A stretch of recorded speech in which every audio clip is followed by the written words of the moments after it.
Fala galera, o King Naldo, grande King Naldo, nunca critiquei o senhor Reinaldo, nosso querido King Naldo. Galera, eu vou falar aqui do jogo de ida da fase de oitavas de finais da Conmebol Libertadores entre Grêmio e Fluminense no Couto Pereira em Curitiba, vitória do Grêmio por 2-1. Mas antes de falar sobre esse jogo, lembre-se de se inscrever no canal, ativar o sininho das notificações, curtir, compartilhar, comentar para ajudar a gente a seguir levando esse conteúdo aí para vocês e também lembrando para vocês seguirem a nossa página lá no Instagram, que também tem um conteúdo vasto lá para vocês. Falando sobre o jogo desta quarta-feira, resultado excelente para o Grêmio, uma vitória importante atuando no Couto Pereira, atuando como mandante no estádio do Curitiba, lá na cidade de Curitiba. Uma partida que começou com o Fluminense muito superior, o Fluminense tomando conta da posse de bola, sendo superior, chegando mais vezes ao ataque, não chegou a ser tão perigoso é, durante boa parte do primeiro tempo, em que teve esse domínio de posse de bola, em que ocupou muito mais o campo de ataque, mas tentou ali de certa forma sufocar o Grêmio. Depois dos 20 minutos, o Grêmio conseguiu aos poucos ir se organizando na partida e conseguiu controlar um pouco mais o meio de campo e passou a levar algum perigo também ao Fluminense, a criar algumas jogadas no campo de ataque. Não foram jogadas tão perigosas, mas foram jogadas ali, tabelas próximas à área, que faltou ali um último passe, um capricho a mais ali na conclusão para que fossem situações um pouco mais claras de gol, mas o Grêmio conseguiu aos poucos equilibrar a partida já na segunda metade do primeiro tempo. No entanto, o primeiro tempo, no geral, foi muito mais do Fluminense do que do Grêmio. O Renato mudou o esquema em relação ao que ele vinha fazendo, e eu falei em vários vídeos e também durante o nosso programa semanal sobre o monstrengo tático que o Renato havia criado sem a figura do centroavante. Mas hoje o Grêmio, por incrível que pareça, depois de ter atuado bem com dois zagueiros novamente no final de semana pelo Brasileiro, atuou mal no primeiro tempo, sentiu um pouco a falta desse terceiro zagueiro. O meio de campo do Grêmio não conseguiu marcar bem no primeiro tempo, foi bastante vulnerável e isso acabou estourando na zaga, na defesa, principalmente no lado esquerdo, com o Reinaldo, que é um jogador que ataca bem, mas que defende muito mal. Então o Grêmio sentiu um pouco isso no primeiro tempo.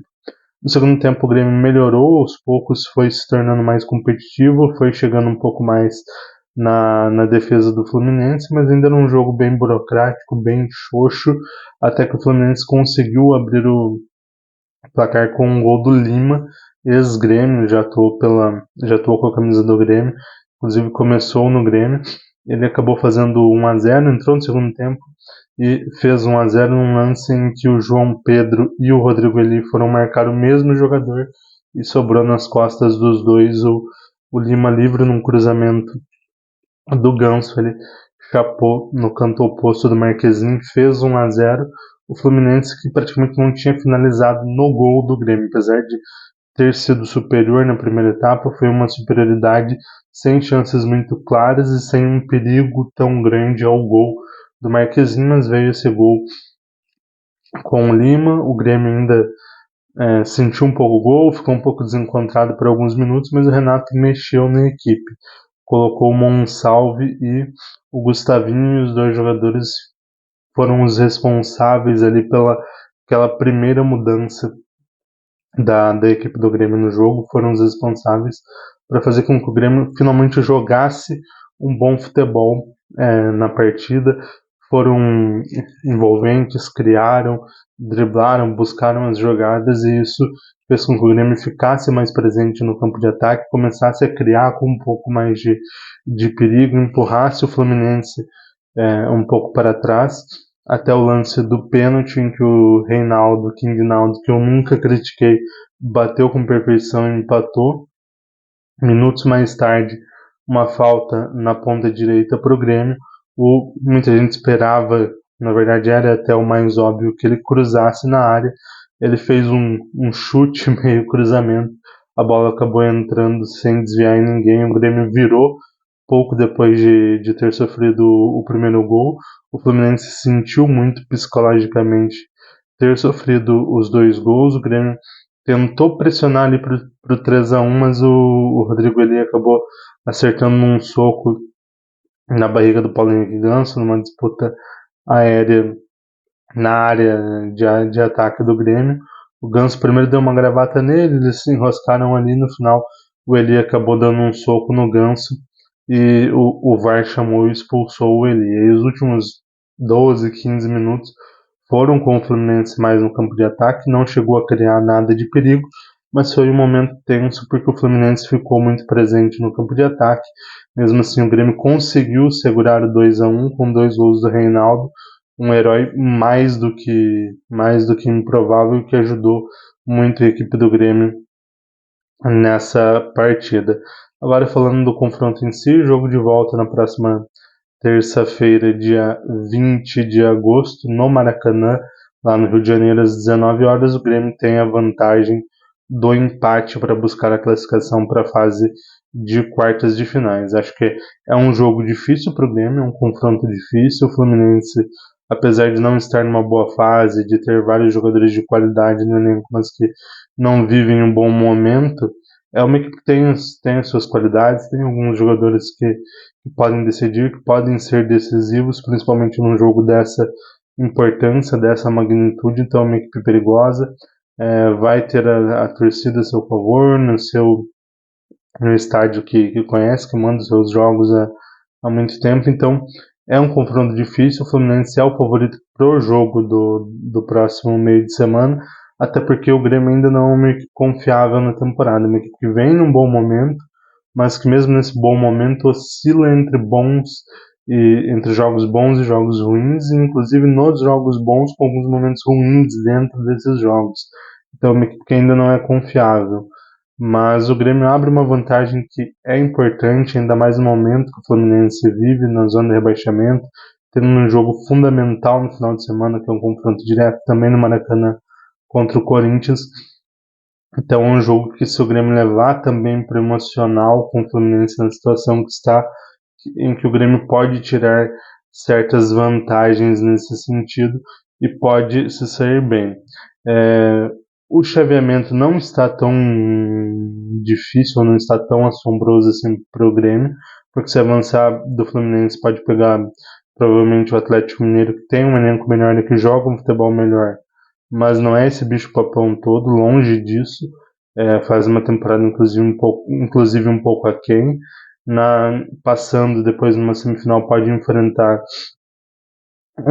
quem sabe um River Plate, mas que também não é o que já foi um dia ou algum tempo aí nas últimas temporadas.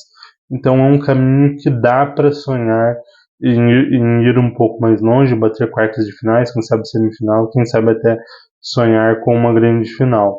2 gols do Reinaldo, eu brinquei que eu não critiquei, mas eu critico vídeo a vídeo, programa a programa, e vou seguir criticando, mas ele fez os 2 gols e foi decisivo na partida de hoje. 2 gols do Reinaldo talvez queira dizer algo, talvez mostre que vai ter alguma coisa a mais ali na frente, alguma coisa mais interessante, ou que o caminho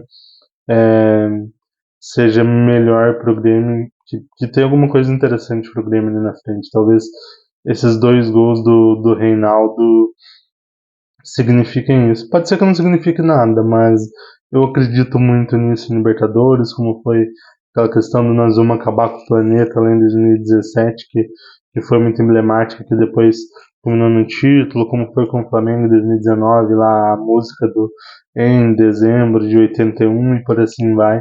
Então eu acredito um pouco nessas coisas, nessas superstições, e por isso tendo a acreditar que algo bonito esteja reservado para o Grêmio nessa Libertadores e esteja guardado para a gente. Mas nós vamos ver as cenas dos próximos capítulos. Acho que primeiro tem que passar pelo Fluminense e é possível. A equipe já conseguiu essa vantagem no jogo de ida, mas vamos ver aí como vai ser o confronto da próxima terça-feira.